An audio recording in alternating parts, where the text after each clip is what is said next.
আজকে আমি নিয়ে এসেছি দারুণ স্বাদের আমুদি মাছের ঝালের রেসিপি। যারা ছোট মাছ খেতে ভালোবাসেন তাদের নিশ্চয়ই এই আমুদি মাছও ভীষণই পছন্দের, আর এটা বানিয়ে ফেলাও খুবই সহজ। তাহলে চলুন বন্ধুরা, রেসিপিটা শুরু করা যাক। আমুদি মাছের ঝাল বানানোর জন্য আমি কড়াতে দিয়ে দিচ্ছি 3-4 চামচ সর্ষের তেল। তেলটা ভালো করে গরম হলে এখানে দুটো মাঝারি সাইজের পেঁয়াজ কুচি দিয়ে দিলাম।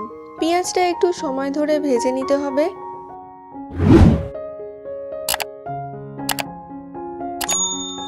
তিন 4 মিনিট মিডিয়াম ফ্লেমে ভাজার পর পেঁয়াজটা এখন লাল হয়ে এসেছে।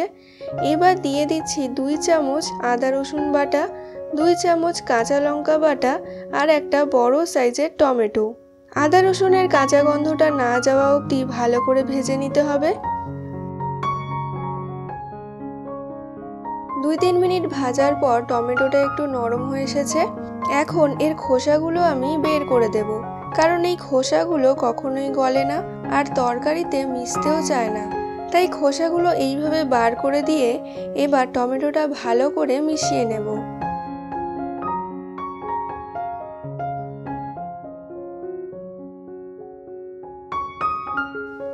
এবার এখানে কিছু মশলা দিয়ে দিতে হবে, যেমন স্বাদ মতো নুন, 1 চা চামচ হলুদ গুঁড়ো, 1 চা চামচ জিরে গুঁড়ো, 1 চা চামচ ধনে গুঁড়ো আর 1 চা চামচ কাশ্মীরি লঙ্কার গুঁড়ো।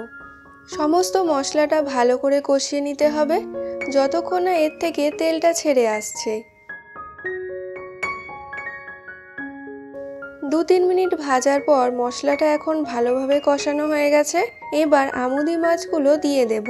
এখানে 300 গ্রাম আমুদি মাছ আমি নিয়ে নিয়েছি। এই মাছের মাথায় পাথর থাকে বলে মাথা বাদ দিয়ে ভালো করে ধুয়ে রেখেছিলাম। এই মাছ আলাদা করে ভাজার প্রয়োজন নেই, এমনিতেই খুব নরম হয়, তাই বেশি নাড়াচাড়া করলে ভেঙে যায়। মশলার সাথে এগুলো একেবারেই ভেজে নেব। মশলার সাথে মাছটা মিশিয়ে ঢাকনা চাপা দিয়ে 2 মিনিট ভেজে নিতে হবে। 2 মিনিট পর অপর দিকটা উল্টে দিয়ে এবার ঝালের পরিমাণ মতো জল দিয়ে দিচ্ছি। আর এখন খুন্তি দিয়ে বেশি নাড়াচাড়া করব না, না হলে আমুদি মাছের ঝালের জায়গায় আমুদি মাছের ঝুড়ো হয়ে যাবে। অল্প ধনেপাতা কুচি দিয়ে আবারও কিছুক্ষণ মিডিয়াম ফ্লেমে ঝোলটা একটু ফুটিয়ে নেব। 2-3 মিনিট পর একটু দেখে নিচ্ছি।